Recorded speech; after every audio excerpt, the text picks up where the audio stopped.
नमस्ते। मेरे सभी व्यूअर्स और सब्सक्राइबर को मेरा सादर प्रणाम। आज की वीडियो में हम धर्म और सत्य पर चर्चा करेंगे। एक ऐसे महापुरुष के जीवन पर चर्चा करेंगे जो हमारी युवा पीढ़ी के लिए एक बहुत बड़ा आदर्श बनकर सामने आए हैं और उनके जीवन से हम प्रेरणा लेकर अपने जीवन को, अपने भविष्य को उज्ज्वल बना सकते हैं। परंतु उनके जीवन काल के बारे में कोई भी चर्चा करने से पहले मैं ये बताना चाहूँगी या ये कहना चाहूँगी कि हमारा हिंदुत्व धर्म और हमारी भारतीय संस्कृति एक समय में, मुगल काल के समय में, खतरे की स्थिति पर थी। सबसे पहले तो ये जानना है कि जब जब इस धरती पर अधर्म ने सिकंजा गढ़ा है, तब तक ईश्वर इस धरती माँ की गोद में अवतरित होकर उस धर्म की रक्षा किए हैं। बहुत सी गलत मान्यताएं आज भी इस धरती पर फैली हुई हैं।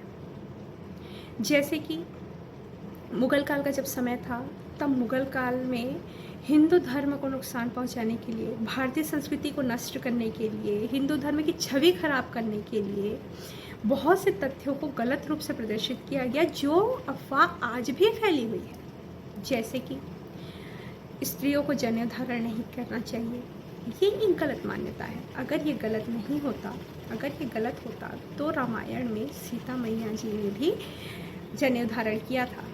अगर आप सच्चे हिंदू हैं और अगर आपने रामायण का पाठ सही तरीके से किया है तो आपको इस बात की जानकारी अवश्य होगी।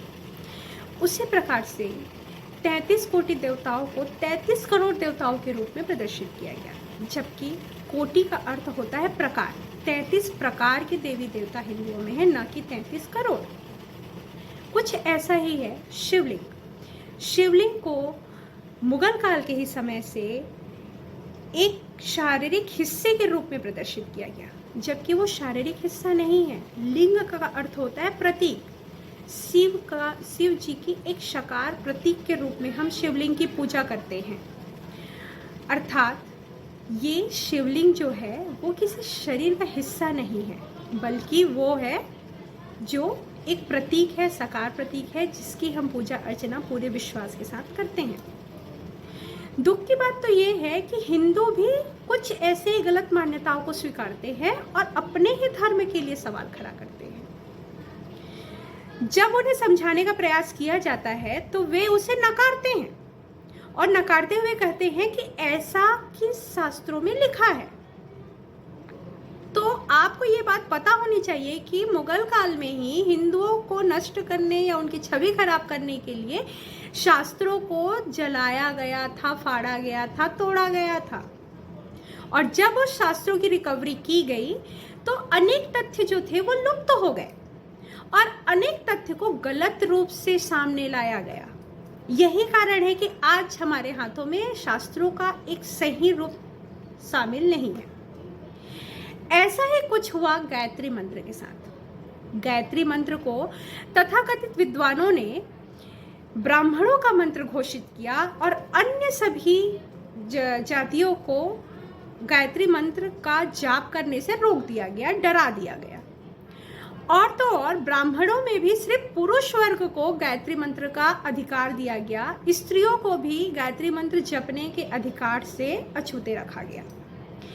इसी गलत मान्यता को मिटाने के लिए और विलुप्त होते गायत्री मंत्र की रक्षा के लिए स्वयं कालों के काल महाकाल महादेव पंडित श्री राम शर्मा आचार्य जी के रूप में 20 सितंबर सन 1911 को उत्तर प्रदेश के आगरा के निकट आवलखेड़ा ग्राम में अवतरित हुए और उन्होंने न सिर्फ विलुप्त होते गायत्री मंत्र की रक्षा की, गायत्री मंत्र के लिए गलत मान्यताएं जो फैली थी उसका नाश किया, बल्कि जन जन तक गायत्री मंत्र को पहुंचाकर अखिल विश्व गायत्री परिवार की रचना की और आज उन्हें गायत्री परिवार के संस्थापक के ही रूप में जाना जाता है। उन्हें युग ऋषि और वेद मूर्ति की उपाधि दी गई, क्योंकि उनके जैसा इस कलयुग में ना तो कोई ऋषि हुआ, ना हुआ था, ना होगा। उनका जीवन आदर्शों से भरा हुआ था। उसके बाद भी उन्हें अपने लक्ष्य प्राप्ति के लिए गायत्री मंत्र की रक्षा के लिए अनेक विरोध और समस्याओं का सामना करना पड़ा। मेरठ के पंडितों द्वारा आचार्य जी को नुकसान पहुंचाने के उद्देश्य से कुछ असामाजिक तत्वों को वहां भेजा गया, लेकिन हमारे गुरुदेव तब भी अपने कर्तव्य मार्ग से जरा भी विचलित नहीं हुए। उन्होंने अपने लक्ष्य को प्राप्त करके छोड़ा। हमारे दृढ़ संकल्पित गुरुदेव ने अपने संकल्प को पूर्ण करके ही छोड़ा। तो इस तरह से वे युवा पीढ़ी के एक बहुत बड़े आदर्श हैं। युवा पीढ़ी चाहे तो उनके जीवन से को अपना आदर्श बनाकर उनके जीवन से अनेक तरह की प्रेरणाएं ले सकते हैं। उनका जीवन बहुत से आदर्शों से भरा हुआ था। वे कर्तव्य पथ से कभी अडिग नहीं होते थे, अपने लक्ष्य को प्राप्त करके छोड़ते थे, किसी भी समस्या में वे परेशान नहीं होते थे, संयम के साथ काम लेते थे, स्त्रियों का सम्मान करते थे, समय का पूर्ण उपयोग और महत्व था। वे एक योगी थे, वे अनुशासित व्यक्ति थे, वे स्वतंत्रता संग्राम सेनानी थे, एकमात्र ऐसे स्वतंत्रता संग्राम सेनानी जिन्होंने युद्ध के समय में जब उन्हें बेहोशी की हालत या मुद्रा में जाना पड़ा तब भी उन्होंने हमारे तिरंगे झंडे को झुकने नहीं दिया। वे अपने दांतों से उस तिरंगे झंडे को दबा कर रखे और हमारे तिरंगे झंडे को ऊंचा ही रखा, उसे झुकने नहीं दिया, उसे गिरने नहीं दिया। ये किसी आम इंसान के बस की बात नहीं है। यही चीज़ सिद्ध करती है कि वे एक दैवी शक्ति थे, एक दैवी सत्ता थे। और ऐसे अनेक घटनाएं हैं जो ये चीज़ें सिद्ध करती है कि वे एक दैवी सत्ता थे। अपने लक्ष्य को प्राप्त करने के लिए हमेशा कर्मयोगी की भूमिका निभाई है उन्होंने हर जाति वर्ग को एक समान सम्मान दिया। समाज की कुरीतियों के खिलाफ बेझिझक निडर होकर आवाज उठाने की प्रेरणा मिलती है उनके जीवन से। उनके जीवन में समय, स्त्री, हर जाति वर्ग के लिए एक समान सम्मान था।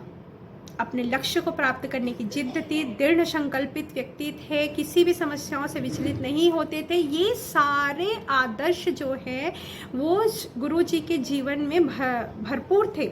अगर हम गुरु जी के जीवन के आदर्शों, खूबियों के बारे में चर्चा करने के लिए आज बैठते हैं तो शायद हमारे स्वयं का जीवन काल खत्म हो जाएगा, लेकिन उनके आदर्श, उनकी खूबियाँ, उनके जीवन में उन्होंने अपने जीवन को जिस तरह से जिया, उस जीवन की कला कभी भी समाप्त नहीं होगी। इसीलिए मैं आज का अपना ये वाणी इन चंद शब्दों के साथ विराम दूंगी।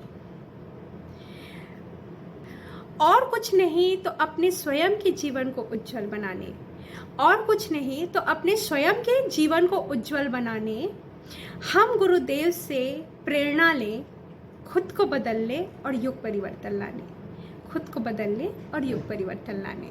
इन्हीं शब्दों के साथ मैं अपनी वाणी को विराम देती हूँ। धन्यवाद।